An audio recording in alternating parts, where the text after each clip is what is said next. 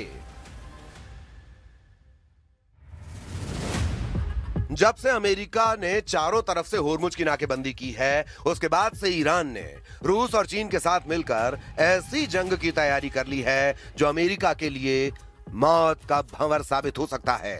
America के साथ जंग में ईरान ने जितना खेला किया है, उसमें चीनी सैटेलाइट का एक बहुत बड़ा हाथ सामने आया है।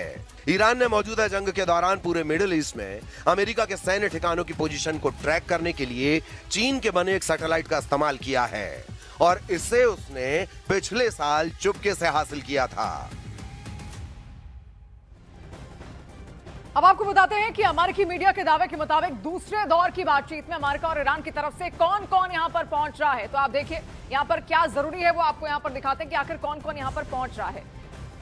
अमेरिकी प्रतिनिधिमंडल जिसमें जेडी वैंस जो कि उपराष्ट्रपति हैं अमेरिका के, वो इसमें शामिल रहेंगे। इसके अलावा आप देखिए ईरानी प्रतिनिधि मोहम्मद बाकर कालिबाफ जो कि संसद के अध्यक्ष हैं। इसके अलावा विदेश मंत्री वहां के अब्बास अरागची और अली बाघेरी कानी वो भी इसमें शामिल होंगे। जेडी वैंस फिर अमेरिका की तरफ से स्टीव विटकॉफ और जेरेड कुशनर जो कि अमेरिकी राष्ट्रपति ट्रंप के दामाद भी हैं, वो भी इस टीम का हिस्सा होंगे। यानी कि लगभग ये वही चेहरे रिपीट होते हुए यहाँ पर दिख रहे हैं जो पहली दफा भी यहाँ पर पहुंचे थे बातचीत करने के लिए। तो शैलेंद्र लगातार हमारे साथ यहाँ पर जुड़े हुए हैं। शैलेंद्र, आपसे ही समझना चाहेंगे, बातचीत की टेबल तैयार तो हो गई है, लेकिन ईरान की तरफ से देखिए अभी तक कोई आधिकारिक ऐलान नहीं किया गया कि वो आएंगे या फिर नहीं। तो वाकई क्या ईरान तैयार है? क्योंकि उनका तो जो जहाज है वो भी अमेरिका ने कब्जा किया हुआ, उसने कहा पहले आप उसको छोड़िए। देखिए फिलहाल ईरान की तरफ से शिवानी कोई ऑफिशियल स्टेटमेंट नहीं आया है। ईरान के मीडिया के हवाले से कहा जा रहा है कि ईरान अपना डेलीगेशन नहीं भेजेगा और जिस तरह से अमेरिका दबाव बना रहा है, जिस तरह से अमेरिका जो इरेस्पॉन्सिबल कहा जा रहा है कि अमेरिका की जो डिमांड्स है वो इरेस्पॉन्सिबल है, तो ऐसे में ईरान अपना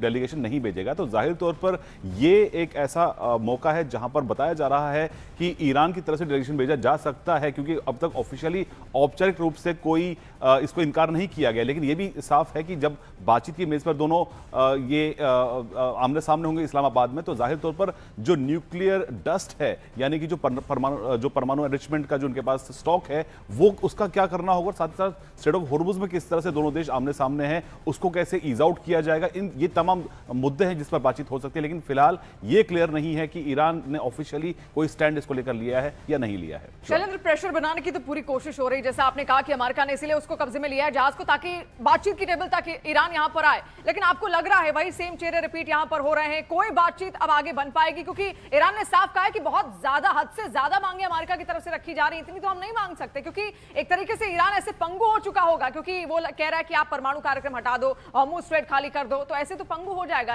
ईरान के पास खुद का कुछ बचेगा ही नहीं। देखिए, ये दो बड़ी बातें हैं, ये दो बड़ी डिमांड्स है जो कि अमेरिका की तरफ से रखी जा रही हैं। एक तो वो स्ट्रेट ऑफ हॉर्मुज़ को पूरी तरह से खुला करे ईरान, और दूसरे साथ ही साथ जो न्यूक्लियर एनरिचमेंट है उसको बंद करे, और जो न्यूक्लियर डस्ट है यानी जो एनरिच यूरेनियम है उसको हैंडओवर किया जाए अमेरिका की। दो ऐसी डिमांड्स हैं जिनको मानने के लिए ईरान तैयार नहीं है। लेकिन अच्छी बात इसमें यह है कि जो आखिरी बातचीत इस्लामाबाद में हुई थी उसके बाद से अभी तक लगातार दोनों देश संपर्क में हैं वाया मीडिएटर्स। तो जाहिर तौर पर यह एक अच्छा संकेत हो सकता है, क्योंकि पूरी दुनिया नहीं चाहती कि वॉर कंटिन्यू हो, क्योंकि इसका इंपैक्ट पूरी दुनिया पर आ रहा है, खासतौर से स्ट्रेट ऑफ हॉर्मुज़ को लेकर। तो ऐसे में जब बातचीत आगे होती है तो ये ऐसे इश्यूज है जिनको रिजॉल्व करने के लिए दोनों देशों को आमने सामने बैठना ही होगा। और अच्छी बात यह है कि प्रेसिडेंट ट्रंप एक तरफ जहां धमकियां दे रहे हैं, दबाव बना रहे हैं, लेकिन वहीं प्रेसिडेंट ट्रंप ने बातचीत का रास्ता बंद नहीं किया है।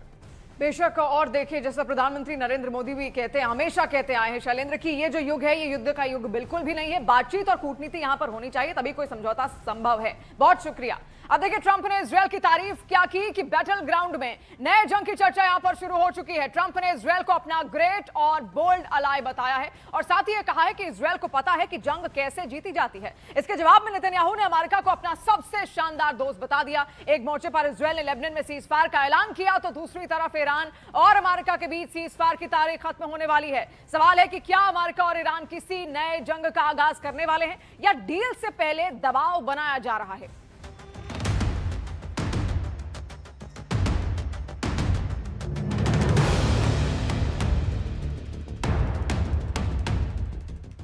जंग के बीच ईरान से हुंकार की अलग तस्वीर आई। हजरत फातिमा मासूमा के जन्मदिन पर सैकड़ों की तादाद में महिलाएं सड़कों पर उतरी। महिलाओं के हाथों में बंदूकें थीं। तेहरान की सड़कों पर महिलाओं की इस रैली के जरिए ईरान ने बताने की कोशिश की, ईरान की महिलाएं भी देश के साथ खड़ी हैं और उनके इरादे पक्के हैं। लेबनान से लेकर तेहरान तक फैलती इस जंग की आंच अब सिर्फ मिडिल ईस्ट तक सीमित नहीं रह गई है, बल्कि ये एक ग्लोबल टकराव का ट्रिगर पॉइंट बनती जा रही है। नेटो के कई देश ट्रंप की रणनीति के खिलाफ हैं। यूरोप खुलकर इस युद्ध में शामिल होने से बच रहा है, लेकिन अमेरिका लगातार सैन्य दबाव बढ़ा रहा है। मतलब साफ है, यूएस के सहयोगियों में भी दरार है, लेकिन जंग की तैयारी जारी है। ऑपरेशन एपिक फ्यूरी के दौरान जब अमेरिका और इजराइल ने ईरान पर हमला किया, तो तेहरान ने खाड़ी में अमेरिकी बेसों को निशाना बनाया। ईरान के हमलों से खाड़ी देशों में खलबली मच गई। रिपोर्ट में दावा किया गया कि खाड़ी देशों पर जब आईआरजीसी ने यूएस बेस को टारगेट किया, तो चीन के जासूसी सैटेलाइट ने उनकी मदद की। चीन के TEE-01B सैटेलाइट ने मार्च में खाड़ी में अमेरिकी बेस के कोऑर्डिनेट और फोटो ईरान की सेना आईआरजीसी को एक्सेस करने दिए। सऊदी अरब में प्रिंस सुल्तान एयरबेस की जानकारी इकट्ठा की। इसके अलावा जॉर्डन में मुवफ्फाक सॉल्टी एयरबेस, बहरीन में US 5th fleet base, Iraq में एरबिल एयरपोर्ट, कुवैत में अली अल सलेम एयरबेस और कैंप ब्यूहरिंग यूएस बेस, ओमान में डुक्म हवाई अड्डे की जानकारी इकट्ठा की। इससे ईरान को सटीक हमले करने और नुकसान का आकलन करने में बड़ी मदद मिली। अमेरिकी इंटेलिजेंस अब इससे चीन का एक्टिव रोल बता रहा है। हालांकि चीन ने इन आरोपों को खारिज किया है, लेकिन लीक डॉक्यूमेंट और ऑर्बिटल डेटा इस कहानी को मजबूत करते हैं। तो सवाल है कि क्या अमेरिका इस बार खाड़ी में अपने बेस को एक्टिव ना कर डायरेक्ट इजराइल को हमलों का लॉन्च पैड बनाएगा? इस पूरे टकराव का सबसे खतरनाक मोर्चा फिलहाल स्ट्रेट ऑफ हॉर्मुज़ बना हुआ है, जहां से दुनिया का करीब 20% तेल गुजरता है। और अभी हालात ये हैं, ईरान ने रास्ता रोक रखा है, अमेरिका ने जवाब में नाकेबंदी कर दी है और जहाजों का रूट बदलना शुरू हो गया है। यानी तेल, व्यापार और सप्लाई चेन सब खतरे में है। अगर ये रास्ता पूरी तरह बंद हुआ तो असर सिर्फ युद्ध तक सीमित नहीं रहेगा।